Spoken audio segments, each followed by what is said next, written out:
in origin. Muscles are mesodermal in origin. Second point लिखो बेटा. The muscles form 40%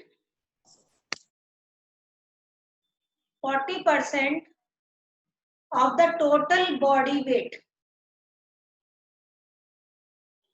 40% of the total body weight. मतलब अगर किसी का 100 किलो वजन है तो उसमें 40 किलो वजन उसकी मसल्स का होगा. किसी का 60 केजी वजन है तो 24 केजी उसके अंदर मसल्स का वेट होगा. नेक्स्ट पॉइंट लिखो. Muscles are of 3 type. Muscles are of 3 types. That is, first, unstraited. कल लिखवाई थी spelling UNSTRAITED. Unstraited. Second, straighted.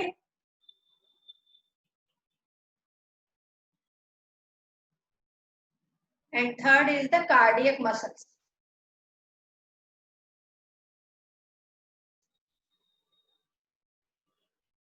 हम लोगों ने कल सभी तीनों टाइप के मसल्स का कर लिया था. हमको सिर्फ क्या करना है, यूजुअली इनका जो एग्जाम में आता है वो डिफरेंस आता है, difference between the striated and the unstriated muscles, या what is the difference between the striated, unstriated और कार्डियक मसल्स. वैसे यूजुअली डिफरेंसेस आते हैं बिटवीन स्ट्रेटेड और अनस्ट्रेटेड से, लेकिन हम जो टेबुलर फॉर्म में करेंगे वो टेबुलर फॉर्म में हम लोग करेंगे तीनों का. तो आपको एक टेबल बनानी है बेटा.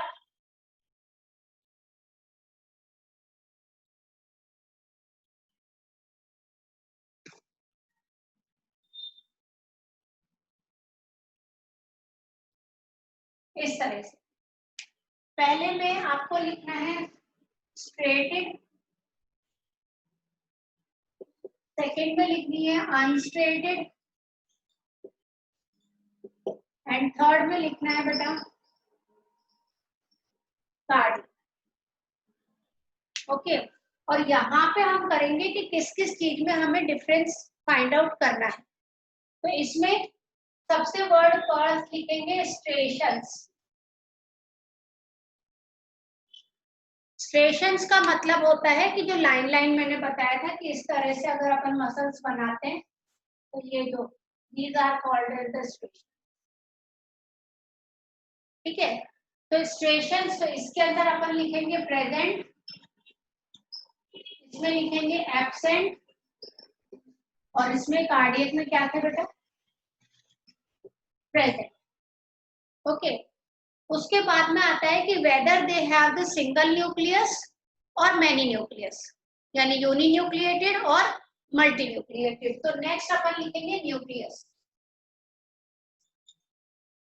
स्ट्रेटेड मसल्स जो होती है बेटा, इसको हम डिटेल में पढ़ेंगे जब human locomotion and movement. Locomotion and movement में केवल मसल्स ही है, बाकी स्केलेटन खत्म हो गया, आप लोगों का डिलीट हो गया.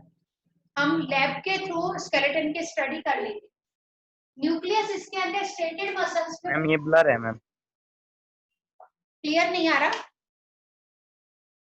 क्या चीज क्लियर नहीं आ रही बेटा? हाँ, तो मैं यहाँ पे बात कर रही थी न्यूक्लियस की. तो न्यूक्लियस की बात करें तो न्यूक्लियस स्ट्रेटेड मसल्स में क्या होता है बेटा, मल्टी न्यूक्लिएटेड होता है.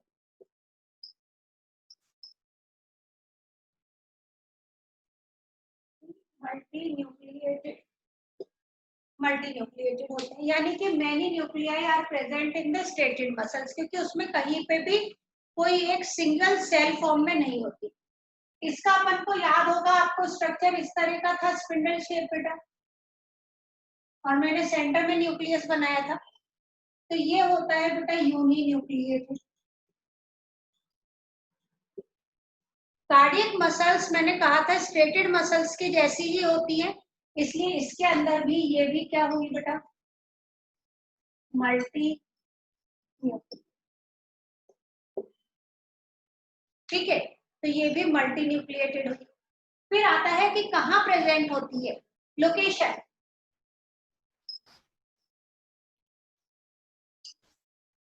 लोकेशन के अंदर आती है कि ऑल द स्केलेटल, यानी कि जहां पे भी हमारे स्केलेटन है, स्केलेटन मतलब बोन्स है, उन बोन्स के साथ में मसल्स अटैच है।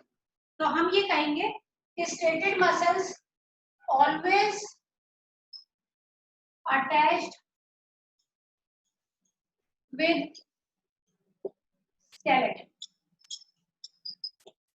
स्केलेटन के साथ में अटैच है, जहां पे भी स्केलेटन है, जैसे हमारे फिंगर्स, इधर भी मसल्स है, ये भी मसल्स है, फेस स्केलेटन के साथ में अटैच है, जहां पे भी स्केलेटन है वहां वहां पर स्ट्रेटेड मसल्स प्रेजेंट है। अनस्ट्रेटेड मसल्स कहाँ है बेटा, ऑल विसरल ऑर्गन। कल मैंने आप लोगों को विसरल ऑर्गन बताए थे कि जो हमारे थोरेसिक के नीचे वाला रीजन होता है, that is called as the visceral region, जिसमें स्टमक आता है, स्मॉल इंटेस्टाइन आती है, लार्ज इंटेस्टाइन आती है। वहां पे जितनी भी ऑर्गन्स में अगर मसल्स प्रेजेंट है तो वो अनस्ट्रेटेड मसल्स होंगी। इसकी लोकेशन कहाँ है, तो इसकी लोकेशन केवल और केवल only and only in the heart, केवल हार्ट में प्रेजेंट है बेटा। अब उसके बाद में आता है कि how they are controlled, striated muscles, unstriated muscles और कार्डियक मसल किसके कंट्रोल में होता है। तो नेक्स्ट हम लोग लिखते हैं बेटा कंट्रोल। तो striated muscles is under the control of our will, हमारे विल पर कंट्रोल्ड है, so they are called as voluntary muscles. तो ये कैसे हो गई, controlled by our will, OUR, our नहीं बोलते बेटा, इसको आर बोलते हैं। Controlled by our will, so it is voluntary. कैसी मसल्स हो गई बेटा, voluntary in nature. Unstriated muscles जो होती है, that is not controlled on our will, हमारी विल पर कंट्रोल नहीं होती है, तो इसको कहा जाएगा इनवॉलेंट्री। आपको इसके पहले ही लिखना पड़ेगा, not controlled by our will, ठीक है, हमारी विल पर कंट्रोल नहीं होती, तो that is called as involuntary.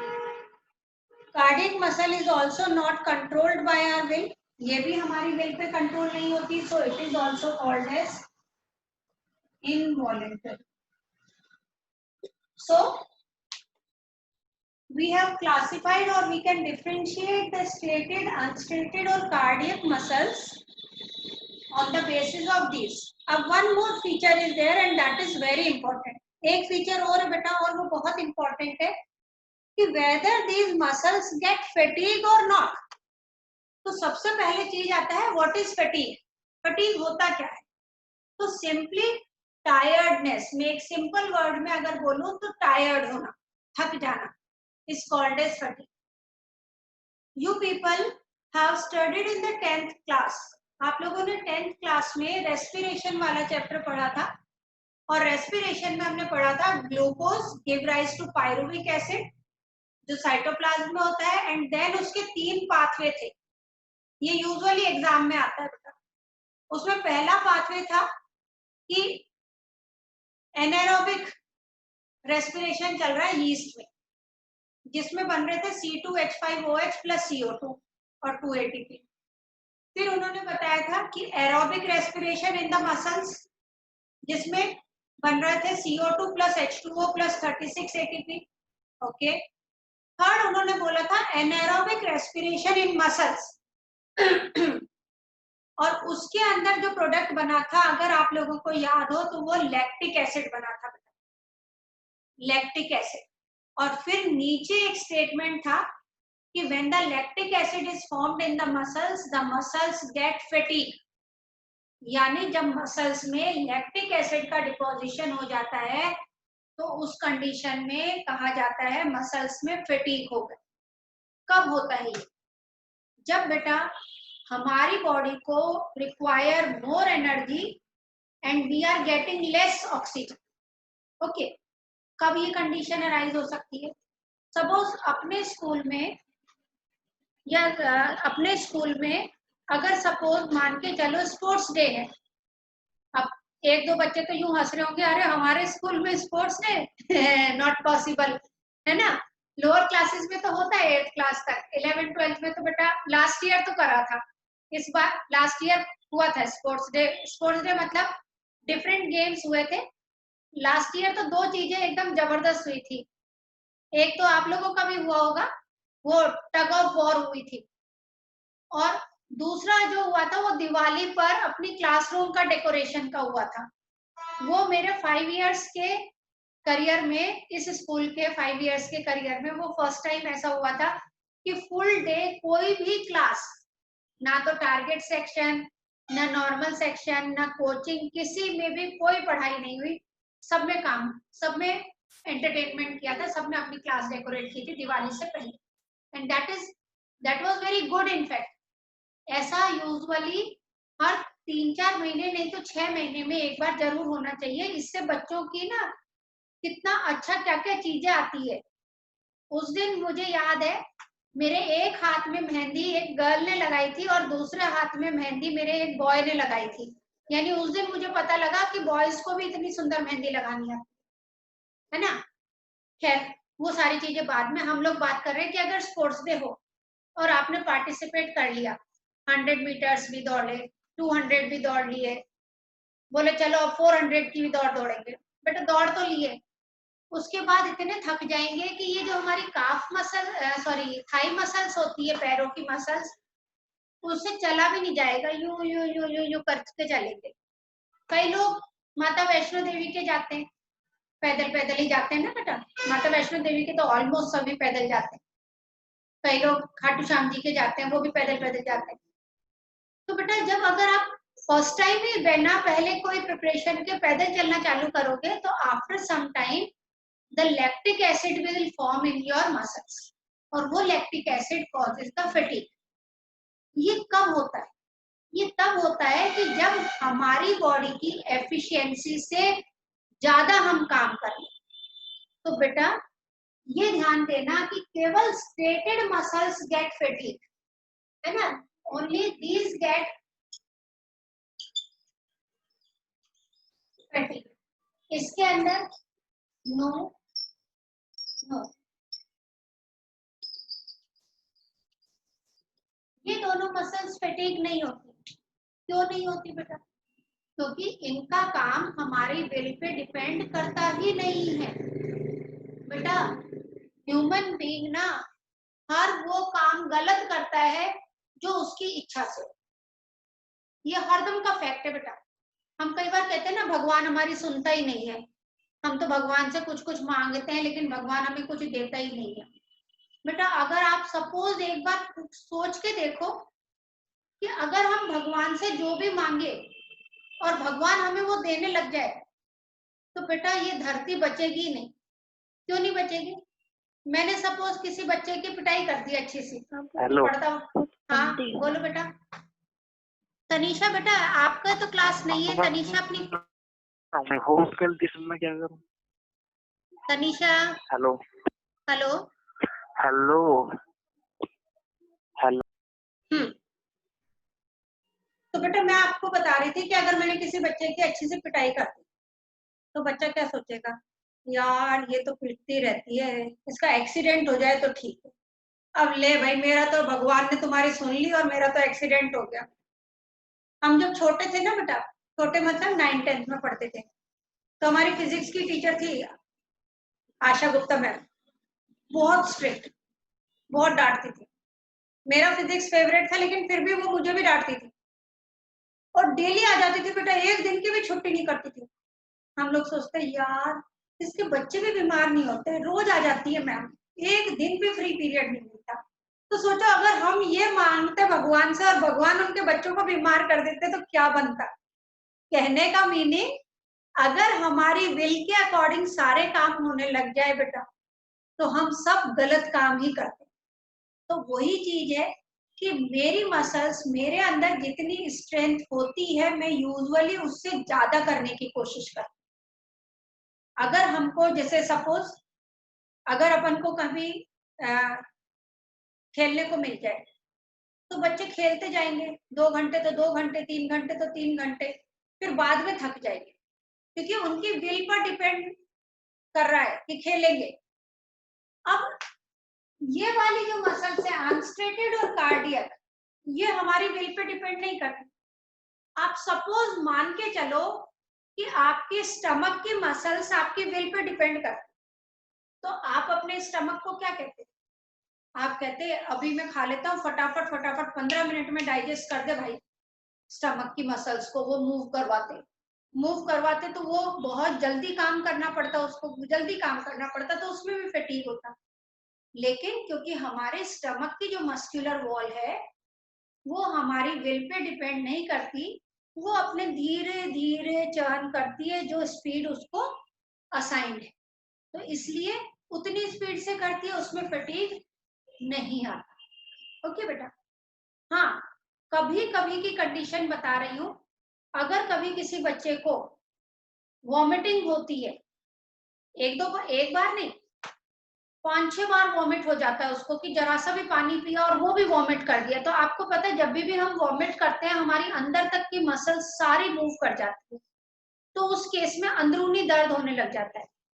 ठीक है, तो वो क्योंकि रिवर्स पेरिस्टालसिस चलती है, तो उस केस में थोड़ा बहुत फटीग हो जाए तो हो जाए, otherwise unstriated muscles never get fatigue.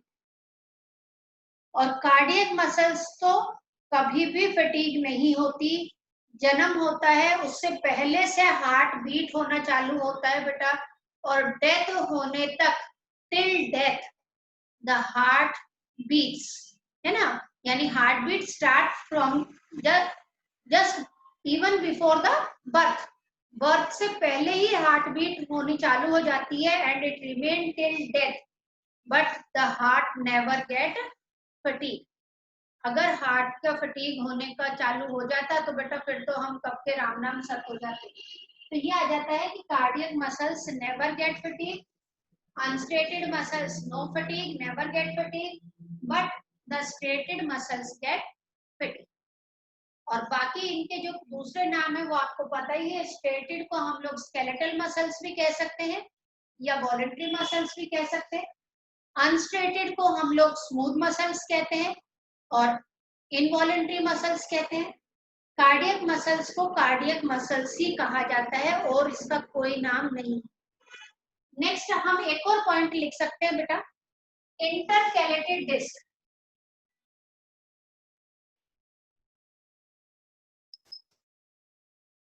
इसमें इंटरकैलेटेड डिस्क एब्सेंट है बेटा, इसमें भी एब्सेंट है, इसके अंदर present. So that is intercalated discs are present in cardiac muscles but absent in the straighted or the unstraighted muscles. तो ये तो हो गया बेटा हमारा straighted muscle से related. Now we come on to the next topic, that is the nervous tissue. ये हमारा muscular tissue complete हो गया. Now we come on to the next tissue, that is the nervous tissue, which is the last tissue of this chapter. इस chapter का हमारा last part है बेटा।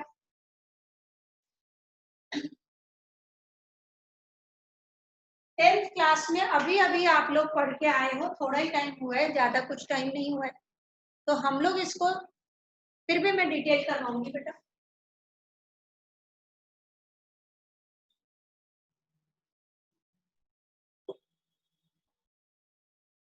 Nervous tissue हमने फर्स्ट चैप्टर लिया था बेटा। फर्स्ट चैप्टर में हमने कहा था कि जो लिविंग बीइंग होता है दे शो रिस्पॉन्स टूवर्ड्स स्टिमुलस, यानी जो भी लिविंग बीइंग है वो स्टिमुलस के अगेंस्ट रिस्पॉन्स शो करते हैं। तो स्टिमुलस किसको कहते हैं? स्टिमुलस कहते हैं बेटा any change in the surrounding, surrounding में कोई भी चेंज हो रहा है that is called a stimulus, और उसके अगेंस्ट अगर हम रिस्पॉन्स शो कर रहे हैं तो दैट इज कॉल्ड एज कि भाई we are showing response against the stimulus, यानी हमारे अंदर कॉन्शियसनेस है। ठीक है, ये कॉन्शियसनेस, ये रिस्पॉन्स टू स्टिमुलस हमारी बॉडी में किसकी वजह से आता है? तो that is the nervous tissue. अब नर्वस टिश्यू किन सेल्स का बनता है? एक चीज याद रखना, अभी तक आप लोग ये पढ़ते हुए आए हो कि nervous tissue is made up of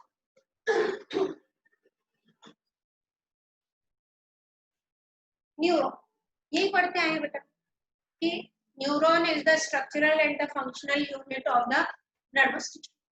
Yeah, it is a functional unit of the nervous tissue, but it is not the only structural tissue, structural cell. अब आप सोच रहे हो कि दूसरी कौन सी सेल होती है नर्वस टिश्यू में? तो बेटा नर्वस टिश्यू में जो दूसरी सेल्स होती हैं, they are called as neuroglial cell. ये सेल्स होती है बेटा न्यूरोग्लियल सेल्स। ये मैं बच्चों को इसलिए बताती हूँ बेटा यूजुअली, क्योंकि बच्चे अधिकतर मेरे से एक क्वेश्चन पूछते कि मैम आपने, क्योंकि ये तो आपको भी पता है, मैं इसलिए अभी डायरेक्ट बात कर रही हूँ, आप लोगों ने 10th क्लास में पढ़ा था कि न्यूरॉन के अंदर डिवाइड होने की एबिलिटी नहीं होती, they are not able to divide, division नहीं करते ये, क्योंकि सेंट्रियोल एब्सेंट होते हैं। अब जब ये डिवाइड ही नहीं कर सकते तो फिर उसमें बच्चे कहते हैं मैम कैंसर कैसे हो जाता है? कहते थे ना ब्रेन कैंसर हो गया, तो बोले कैंसर हो कैसे जाता है जब डिवीजन ही नहीं है? तो और कैंसर क्या है बेटा? Uncontrolled division. तो बोले मैम जब न्यूरॉन डिवाइड ही नहीं कर सकता तो उसके अंदर कैंसर कैसे होता है? तो एक्चुअली बेटा जब ब्रेन कैंसर होता है तो ये जो न्यूरोग्लियल सेल्स है ना बेटा, दे कीप ऑन डिवाइडिंग, ये डिवाइड करती है, और इनके डिवीजन की वजह से क्या होता है बेटा? इनके डिवीजन की वजह से वहां पे ट्यूमर बनता है। ट्यूमर बनता है तो वो सराउंडिंग की सेल्स जो न्यूरॉन्स होती है उनको दबा देते हैं, और दबा देते हैं उसकी वजह से जिस पर्सन के ब्रेन कैंसर होता है उसके दो ऑर्गन्स अफेक्ट होने लग जाते हैं, which are under the control of that part of the brain. कि ब्रेन के उस पार्ट से कौन से ऑर्गन कंट्रोल हो रहे हैं, अगर वो पार्ट दब गया तो वो ऑर्गन अफेक्टेड हो जाएंगे। ठीक है, तो ये सिंपल सी चीज आ जाती है बेटा कि किस तरह से नर्वस टिश्यू में दो हो गए, one is the neuroglial cell and second is the neuroglial cells क्या बनाती हैं बेटा? They form the ground substance.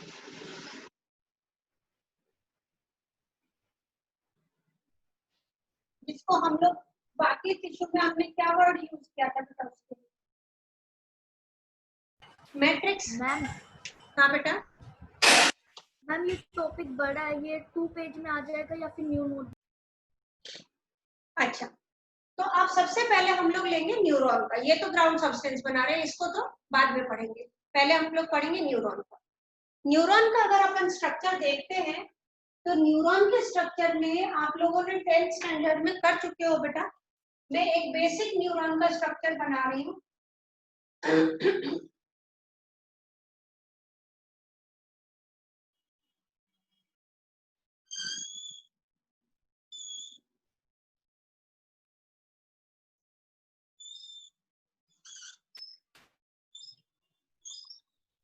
ये हमारा एक बेसिक न्यूरॉन का स्ट्रक्चर हो जाता है बेटा। ओके, नाउ ये पार्ट जो है बीच में न्यूक्लियस, न्यूक्लियस के चारों तरफ small dotted granular substance is present, granular structure is present, granules type छोटे छोटे। These are called as Nissl granules. Nissl granules क्या है बेटा? Nissl granules are considered to be like the कि ये एक तरह से गोल्जी बॉडी या एंडोमेम्ब्रेनस सिस्टम का पार्ट है। एंडोमेम्ब्रेनस सिस्टम क्या होता है वो हम सेल पढ़ेंगे, then you will come to know. उसके बाद में बेटा ये वाले जो पार्ट्स है जो आउटसाइड निकले हुए हैं, दे आर ब्रांच्ड, ये इस तरह से ब्रांच होते हैं, and these are called as dendron. DENDRON, dendron. Dendron singular word के लिए यूज होता है, डेंड्राइट प्लूरल के लिए यूज होता है। ठीक है, प्लूरल के लिए क्या यूज होता है बेटा? डेंड्राइट। और डेंड्रॉन सिंगुलर के लिए यूज होता है। ठीक है, अब उसके बाद में आता है कि ये पूरा यहां से लेके यहां तक, ये रीजन इज कॉल्ड एज साइटोम। क्या रीजन कहलाया बेटा? ये साइटोम। उसके बाद में दिस जो एक बेसिक ट्यूबुलर स्ट्रक्चर होता है, this is called as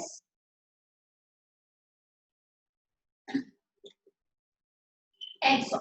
what it is called as? Axon. अब एक्सॉन जो होता है, it can be like this only, इस तरह का भी एक्सॉन हो सकता है, या फिर एक एक्सॉन होता है कि उस एक्सॉन पर इस तरह से शीट प्रेजेंट होती है।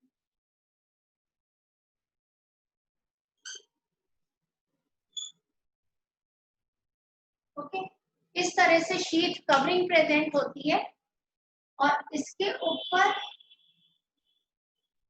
एक मेम्ब्रेन प्रेजेंट है,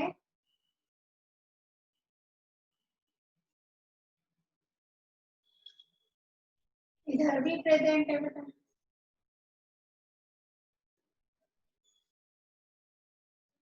ये मेम्ब्रेन इस पे भी प्रेजेंट होती है, लेकिन वो तो हमें दिखती अलग से इसलिए नहीं है क्योंकि it is a part of this axon. इस बाहर वाले मेम्ब्रेन के लिए मैं वर्ड यूज कर रही हूं बेटा, न्यूरोलेमा। NEUROLEMA, न्यूरोलेमा। न्यूरोलेमा यानी कि न्यूरॉन की मेम्ब्रेन। कहीं पे वर्ड अगर लेमा आता है, LEMMA, मतलब वो मेम्ब्रेन। और बेटा ये अंदर वाला ये पोर्शन जो बना है, ये वाला portion, this is called as myelin sheath. क्या कहलाती है ये? Myelin sheath. 10th क्लास में जब हमने पढ़ा था तो आपने कहीं कहीं पे इस तरह से ऐसे डॉटेड स्ट्रक्चर बनाए होंगे। ये जो डॉटेड स्ट्रक्चर है, ये एक्चुअली बेटा शेवन्स SEHWANN, शेवन सेल। ये डॉटेड स्ट्रक्चर है, ये एक्चुअली सेल है। हमें लगता है कि ये न्यूक्लियस है, लेकिन ये एक्चुअली सेल है, जिन्हें शेवन सेल्स कहते हैं। ठीक है, ये शेवन सेल्स जो होते हैं, they are mainly responsible for the secretion of the myelin sheath. ये किसका सिक्रीशन करते हैं बेटा? माइलिन शीट का सिक्रीशन करते हैं। ठीक है, तो ये हो गए इसका स्ट्रक्चर। और इस तरह की एक्सॉन को मैंने अभी इसके ऊपर ये नहीं बनाया, अगर आपको ऐसा लगता है कि नहीं बनाना चाहिए तो लो, मैं बना देती हूँ। ठीक है, और ये नीचे भी बन जाएगा बेटा। अब सिंपल सी चीज आती है बेटा, क्या कि इस तरह की जो एक्सॉन प्रेजेंट है, जिसके ऊपर माइलिन शीट प्रेजेंट है, इसको कहा जाएगा मेड्यूलेटेड वर्ड या फिर myelinated neuron. It is called as medullated neuron या फिर माइलिनेटेड न्यूरॉन। ये वाला न्यूरॉन क्या कहलाएगा बेटा? नॉन मेड्यूलेटेड या फिर non myelinated neuron. Okay, now these ending are called as nerve terminal. ये ending क्या कहलाती है बेटा? nerve terminal। इनमें आप देख रहे हो कि कहीं कहीं पे at some places the space is present, जहां पे माइलिन शीट एब्सेंट है।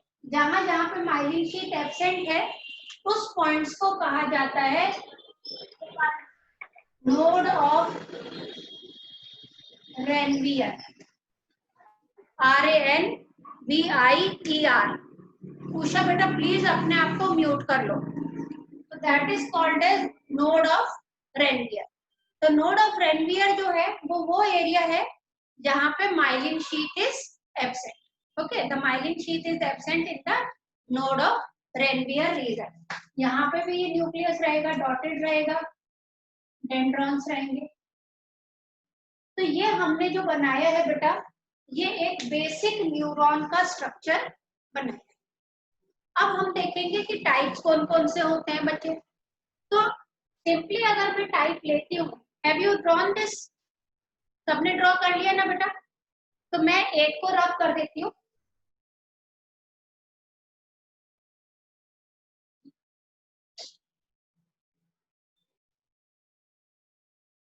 तो इसमें टाइप्स ऑफ न्यूरॉन्स,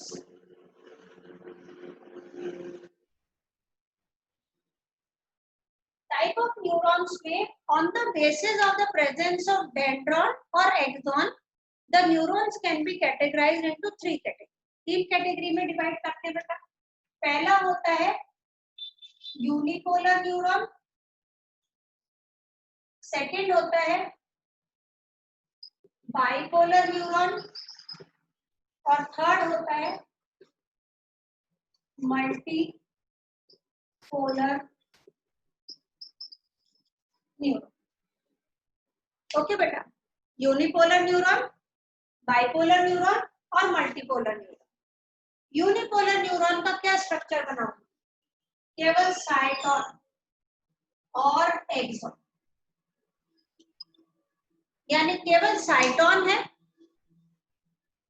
ये वाला पार्ट और axon this part. This is called as unipolar neuron. कहाँ प्रेजेंट होते हैं?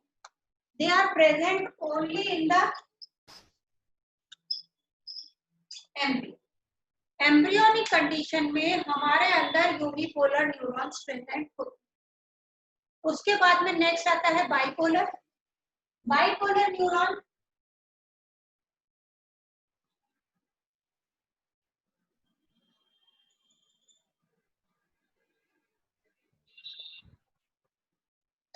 ये वाला एक तरफ डेंड्रॉन, ये डेंड्रॉन, ये cyton and this is axon. बेटा इस क्लास ओवर होने के बाद में नेक्स्ट क्लास नहीं लेंगी क्योंकि बहुत ज्यादा क्लाउडी हो रहा है, कनेक्टिविटी पुअर हो जाएगी और अपने को कुछ समझ में नहीं आएगा। ठीक है, ये बाइपोलर न्यूरॉन जो होता है, ये बाइपोलर न्यूरॉन एक तरफ डेंड्रॉन है और एक तरफ एक्सॉन है। कहाँ प्रेजेंट है? तो हमारी जो आईज